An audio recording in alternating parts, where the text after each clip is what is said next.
Welcome to my YouTube channel, in the name of Allah, the Beneficent, the Merciful. Let's start the topic of humanity's need for prophethood. Part number 21. Faith in Destiny. No disaster strikes upon the earth or among yourselves except that it is in a register before we bring it into being. Indeed, that for Allah is easy, in order that you not despair over what has eluded you and not exult in pride over what He has given you. And Allah does not like every self-deluded and boastful person. When asked to define the fundamental belief of Islam, the Prophet Muhammad ﷺ said, "Faith is to believe in Allah, His angels, His scriptures, His messengers, the last day, and to believe in destiny, the good of it and the evil of it, all being from Allah, belief that everything is and will always be in God's hands, and that God has constructed this life with ups and downs for a wisdom only He fully knows, and our finite minds cannot, are two powerful resources that make life endurable and enjoyable." The Prophet Muhammad's ﷺ teachings on destiny do not just stand in contrast to the atheistic worldview that misperceives reality as random and undirected, existing solely in the grip of a merciless, relentless set of physical laws which serve no purpose and offer no reassurances. They also negate the deistic notion that God does not intervene in the world, a notion that many theists have internalized.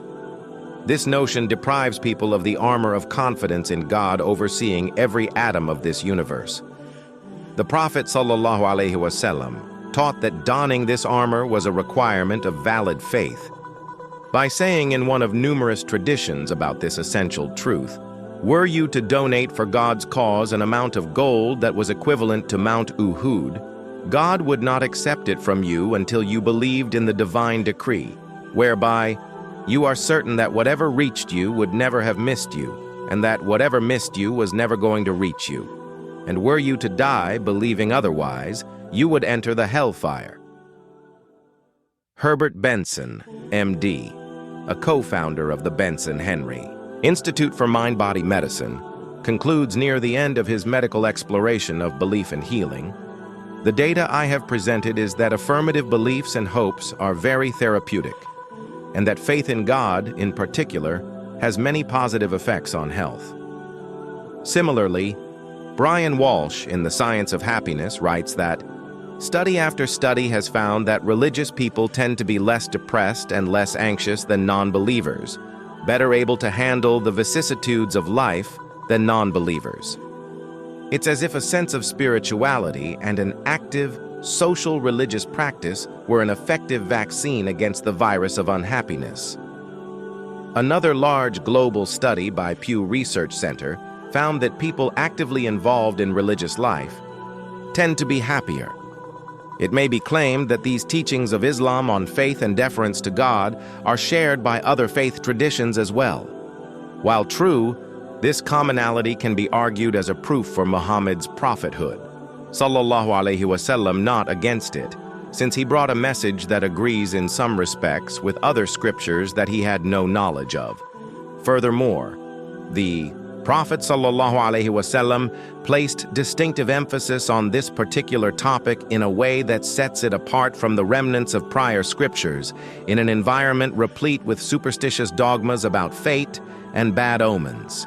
The Prophet ﷺ also taught his followers that faith in destiny coexists with human agency as an ontological reality.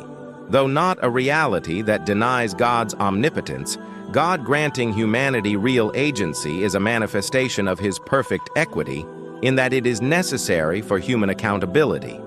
We are only accountable for what we freely choose to do in teaching.